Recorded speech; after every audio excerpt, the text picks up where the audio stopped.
Sai model ने किया कमाल, 50 गांवों का बदलेगा हाल। नक्सल मुक्त गांवों को मिलेगा विकास का बड़ा तोहफा। सुकमा समेत 50 गांवों को 1-1 करोड़ रुपए की सौगात। साई सरकार ने विकास और पुनर्वास की बनाई रणनीति। 15 अगस्त पर नक्सल मुक्त गांवों में फहराया जाएगा तिरंगा। छत्तीसगढ़ में नक्सल प्रभावित इलाकों को विकास की मुख्य धारा से जोड़ने की दिशा में साई सरकार ने बड़ा फैसला लिया है। मुख्यमंत्री विष्णुदेव साय के निर्देश पर उप मुख्यमंत्री विजय शर्मा ने मंत्रालय महानदी भवन में पुलिस विभाग की समीक्षा बैठक के दौरान एक बड़ी घोषणा की। साय सरकार ने ऐलान किया कि नक्सल मुक्त होने वाले गांवों के विकास के लिए सरकार एक नई योजना लागू करेगी। योजना के तहत शुरुआती चरण में सुकमा, बीजापुर और नारायणपुर के 50 गांवों को चुना गया है।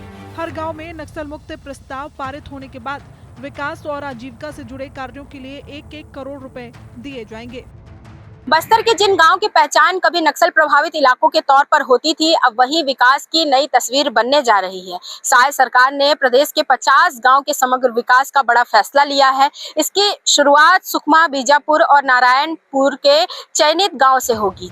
पहले चरण में 50 गांवों से होगी विकास की नई शुरुआत। सुकमा जिले के 20, बीजापुर जिले के 20 गांवों का चयन।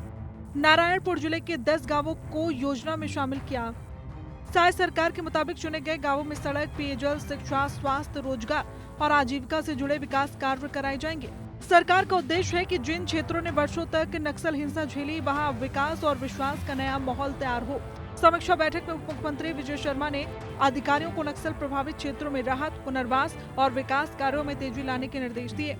उप मुख्यमंत्री ने अधिकारियों से कहा कि जिन नक्सल आरोपियों के खिलाफ जिन हानि जैसे गंभीर मामले नहीं हैं, उनके मामलों की कानून के अनुसार समीक्षा कर रिहाई की प्रक्रिया शुरू की जाए। इसके लिए हर सप्ताह संबंधित जिला पुलिस अधीक्षक कार्यालय में प्रगति की समीक्षा भी होगी।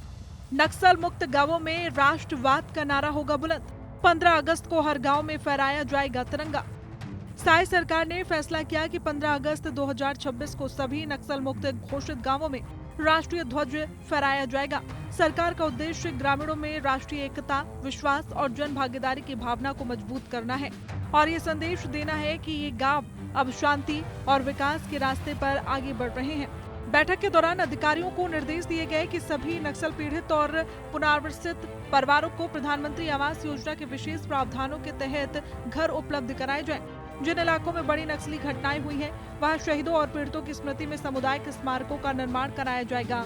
शहीद जवानों के परिवारों को शासन की सभी सुविधाएं समय पर उपलब्ध कराई जाएं। गौरतलब है कि मुख्यमंत्री विष्णुदेव साय लगातार ये संकल्प दोहरा रहे हैं कि नक्सल मुक्त गाँव में अब विकास की गंगा बहेगी।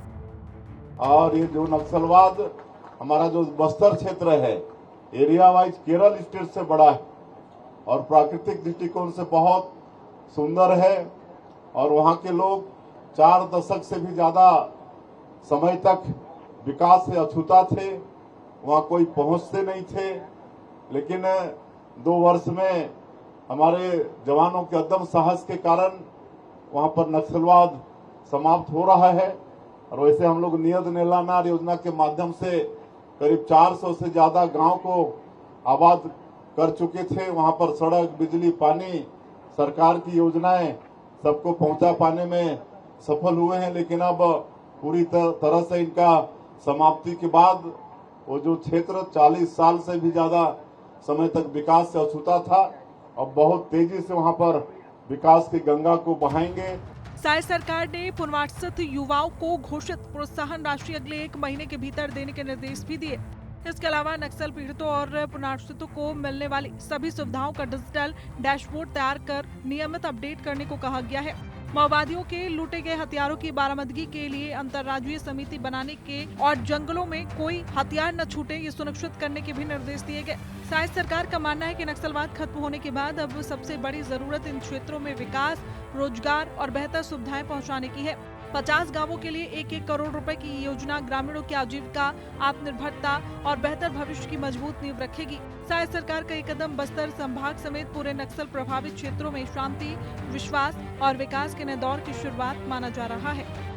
यदि यह योजना जमीन पर प्रभावी तरीके से लागू होती है तो सुकमा, बीजापुर और नारायणपुर के साथ प्रदेश के अन्य चयनित गांवों की तस्वीर भी बदल सकती है। अब सभी की नजरें इस बात पर रहेंगी कि 1-1 करोड़ रुपए की यह योजना गांव में कितना बदलाव ला पाती है। निशा द्विवेदी, हिंदी खबर, छत्तीसगढ़।